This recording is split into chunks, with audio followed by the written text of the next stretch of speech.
লাল টুকটুকে স্ট্রবেরিতে ভরে উঠেছে পুরো ক্ষেত। সারি সারি গাছে ঝুলছে পাকা ফল, আর তাজা স্ট্রবেরি তোলার কাজে ব্যস্ত সময় পার করছেন শ্রমিকরা।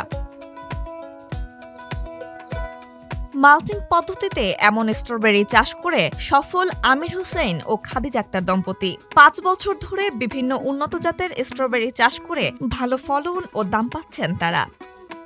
আমি অ্যাডভোকেট আমির হোসেন। আমি মূলত গাজীপুর বারের একজন আইনজীবী। তো আইনজীবী হওয়ার পরেও কেন স্ট্রবেরি চাষটা করলাম, এটার একটা বিশেষ কারণ আছে। এটা হচ্ছে আমি মূলত একটা কৃষি পরিবারের ছেলে।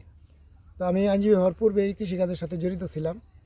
তো সেই সুবাদে আপনার চিন্তা করলাম যে স্ট্রবেরিটা একটা বিদেশি ফল, উচ্চমূল্যের ফল। এটা চাষ করে লাভবান হওয়া যাবে এবং এটা সবাই পারে না। এই জন্য আমি চিন্তা করলাম যে সেটা আমি চাষ করব। সেই সুবাদে ৫ বছর আগে থেকে এই চাষটা শুরু করি।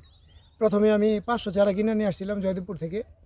তারপর পর্যায়ক্রমে আস্তে আস্তে এই পর্যায়ে এখন বর্তমানে আমার ৩০,০০০ স্ট্রবেরি গাছ আছে এই বাগানে, যেটা চারার মূল্য আছে প্রায় ১২ লক্ষ টাকার মতো। তো এই চারাগুলো আমরা মোটামুটি বানিয়ে নিয়েছি কিছু, মানে কইরা অন্যান্য গাছ থেকে।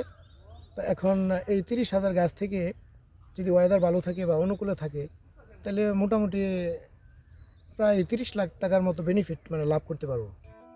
গাজীপুরের শ্রীপুর উপজেলার গোসিঙ্গা ইউনিয়নের পেলাইদ গ্রামে ৮ বিঘা জমিতে প্রায় ৩০,০০০ গাছ লাগিয়েছেন এ দম্পতি। প্রতিদিন ক্ষেত থেকে গড়ে প্রায় ২০০ কেজি স্ট্রবেরি সংগ্রহ করা হয়। প্রতি কেজি ৭০০ থেকে ৮০০ টাকা দরে ঢাকার বিভিন্ন বাজারে বিক্রি হচ্ছে এসব ফল। শ্রীপুরের কৃষি কর্মকর্তা জানান, কৃষকদের কৃষি বিভাগের পক্ষ থেকে স্ট্রবেরি চাষে পরামর্শ দেওয়া হচ্ছে।